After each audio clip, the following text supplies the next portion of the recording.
Some movies define a decade, others slip through the cracks. The 80s gave us more than just blockbusters.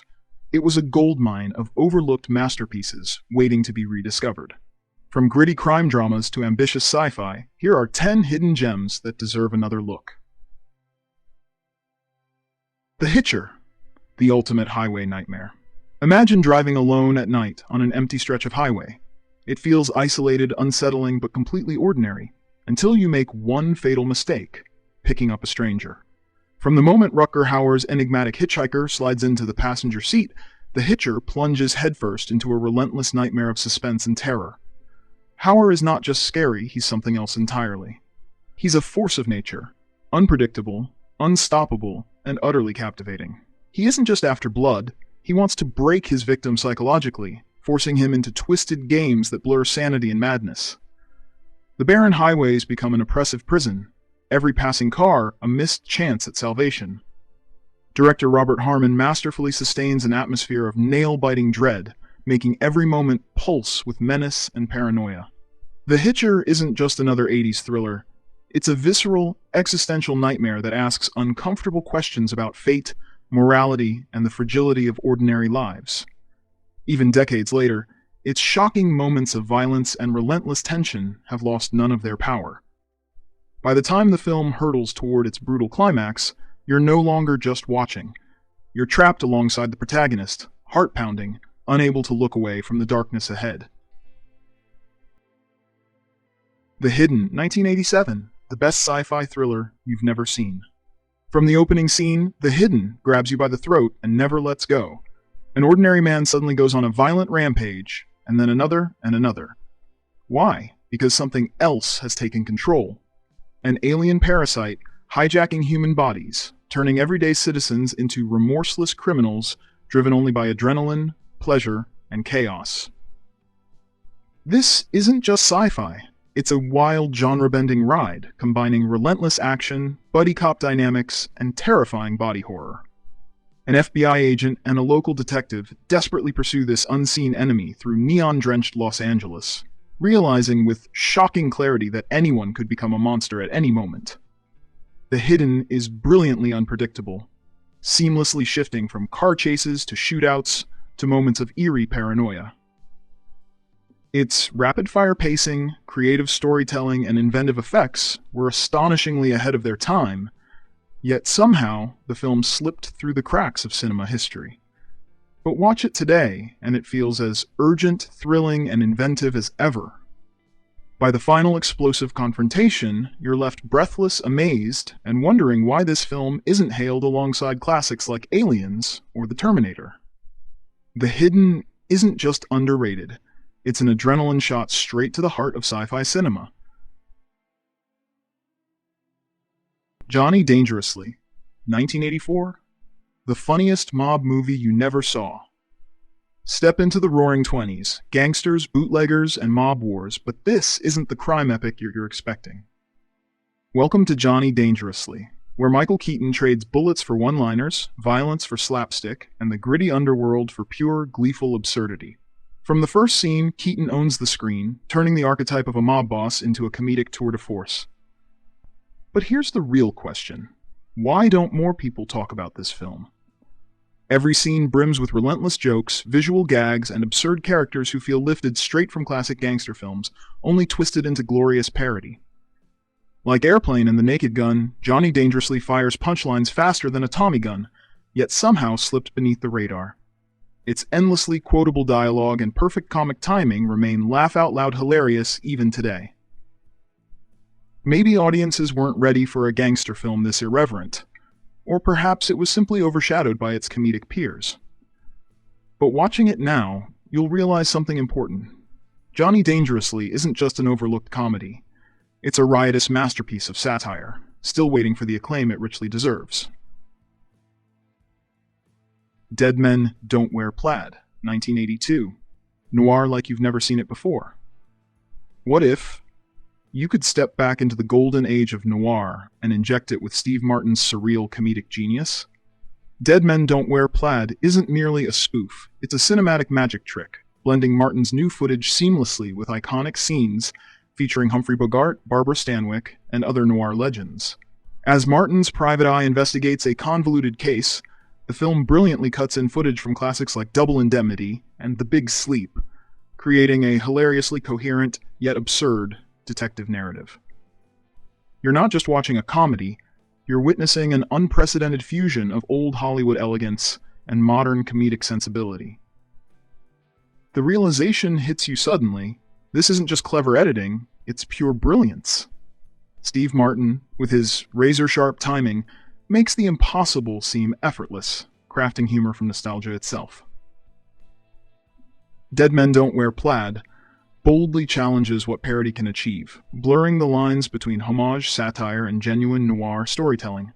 Why isn't this film remembered as one of comedy's boldest achievements? Perhaps audiences weren't ready for something this ambitious, but today it feels thrillingly inventive, proving that comedy's ability to innovate can redefine the boundaries of cinema itself.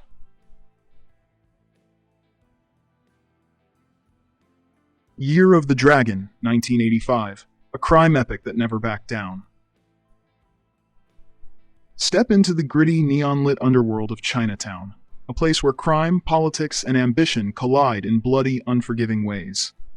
At the center of it all is Stanley White, a cop who doesn't care about rules, diplomacy, or how many enemies he makes. Played with raw, explosive intensity by Mickey Rourke, White is on a warpath against organized crime, but here's the problem. Nobody wants him to win. Directed by Michael Cimino, the visionary behind The Deer Hunter, this film is a full-throttle, operatic crime saga that grabs you by the throat and refuses to let go. Every scene pulses with rage, tension, and uncompromising brutality. The film's ferocious action, politically charged themes, and relentless pace make it feel like a bullet train, fast, aggressive, and on a collision course with something dark.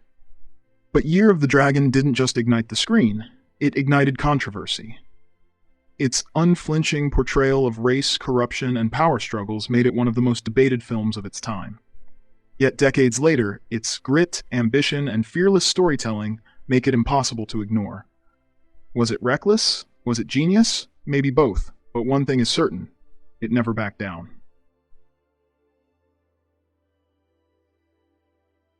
If you're loving this deep dive into underrated cinema, make sure to hit that subscribe button. At Vintageverse, we uncover forgotten classics, hidden gems, and the stories behind the films that deserve more love. Don't miss out. Subscribe now, and keep discovering movies that time almost left behind.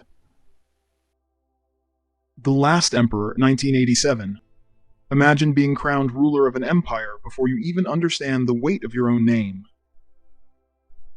The Last Emperor is a story of grandeur, of exile, and of a man who watched the world change around him while he faded into obscurity. Directed by Bernardo Bertolucci, this sweeping Oscar-winning epic unfolds like a dream, visually breathtaking, yet deeply tragic. It tells the true story of Puyi, China's final emperor, a child raised in silk and gold, worshipped as a god but shackled by destiny. The Forbidden City, once his kingdom, becomes his gilded cage, a place where tradition is law and escape is unthinkable. But history doesn't wait for kings.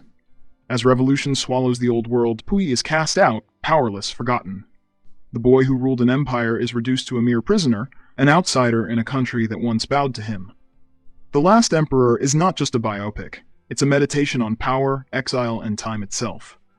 With its hauntingly beautiful cinematography, staggering scale, and deeply personal storytelling, this film isn't just about the fall of an emperor, it's about the fall of an entire world. And by the time the credits roll, one question lingers.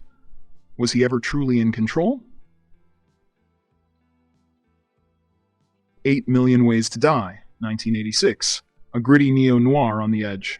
Some noirs are slick, calculated, and controlled, but 8 Million Ways to Die is messy, raw, and spiraling toward disaster. Jeff Bridges plays Scudder, a former cop drowning in booze, regret, and the wreckage of his past. He isn't the kind of detective who walks into a room with confidence. He stumbles in, half drunk, barely keeping it together. Then, a woman is murdered, and suddenly, Scudder has a reason to sober up, at least long enough to find out why she had to die. His search takes him into the seedy, neon-drenched underbelly of Los Angeles, a world of drug dealers, high-class call girls, and criminals who talk in circles, making the truth feel just out of reach. Director Hal Ashby, the last detail being there, takes a crime thriller and strips it of polish, leaving something that feels disturbingly real. The dialogue feels unscripted, the violence bursts out of nowhere, and Bridges delivers a performance that's wounded, vulnerable, and utterly magnetic. The film was overlooked, even dismissed, but decades later, it stands as an unpredictable and deeply human noir. One that doesn't just show a man falling apart, it makes you feel it.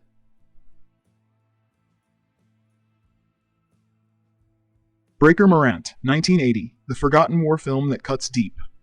Some war films glorify the battlefield. Breaker Morant destroys the illusion. This is not a story of honor or victory. It's a courtroom, a noose, and 3 men condemned before the trial even begins. Set during the Boer War, the film follows 3 Australian officers accused of executing prisoners, not for justice, but as scapegoats in a war where morality is just another casualty. Edward Woodward's performance as Harry Morant is quietly furious, dripping with the bitter realization that he was never meant to walk free. He knows the truth. They all do. But truth has nothing to do with this trial. Director Bruce Beresford crafts a war film with no battlefields, only suffocating walls and desperate last words. Every scene crackles with tension. A slow, deliberate march toward the inevitable. The dialogue is razor-sharp, the emotions boiling just beneath the surface, and when the final moments arrive, there's no victory, no redemption, just cold, brutal silence. Breaker Morant is not just a war film. It's a study in power, injustice, and the men crushed beneath history's wheels. And long after the final gunshot fades, the questions it asks still linger.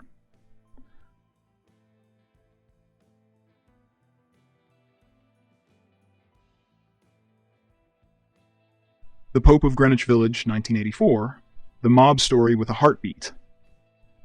Some crime films are about power, violence, and ambition. The Pope of Greenwich Village is about 2 dreamers, way in over their heads. Mickey Rourke and Eric Roberts burn through the screen as Charlie and Polly, 2 small-time hustlers with big mouths and even bigger problems. Charlie wants out of the life. Polly, he wants in deeper. So when an opportunity comes knocking, a safe full of mob money just waiting to be taken, they roll the dice, and that's when everything starts to fall apart. Director Stuart Rosenberg fills the film with New York's heartbeat. Grimy streets, sweaty tension, and characters so real you can feel them breathing.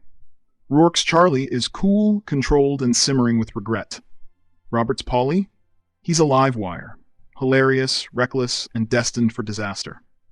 But then there's Burt Young as Bedbug Eddie, a mob enforcer so terrifying that one stare is enough to freeze your blood. The laughs hit hard, the tension cuts deep, and when the final moments arrive, you realize this isn't just a mob movie, it's a story about dreams, loyalty, and the price of wanting more than life allows.